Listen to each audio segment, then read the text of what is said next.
திண்டுக்கல் பூட்டு என்ன வெள்ளை. ஆபீஸ் போறதுக்கு டைம் ஆயி போச்சு. நீங்க வேற ஆள்கிட்ட கிட்ட தெரிஞ்சுக்க. சூரியனே தேவையில்ல வித்துடலாமா?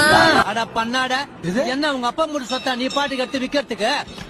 எனக்கென யாரும் இல்லையே. நான் தான் இருக்கேன்ல. ஐயோ நீ இருந்தா என்ன இல்லாட்டி என்ன போமா கிளம்புமா. உனக்கு என்ன வேணும் சொல்லு. உங்க ஒய்ஃப் அவங்க கையால ஒரு டம்ளர் காஃபி வேணும் சார். ஃபாதர் கனடாவுல பெரிய ட்ரம்ஸ் பிளேயர். அவர் வாசிக்க ஆரம்பிச்சாருன்னா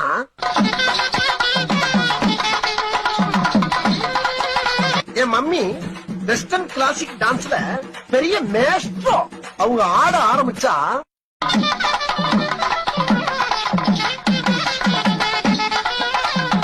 என் ஃபாதர் வாசிக்க என் மம்மி ஆட ஒரே கூத்தா இருக்கும்.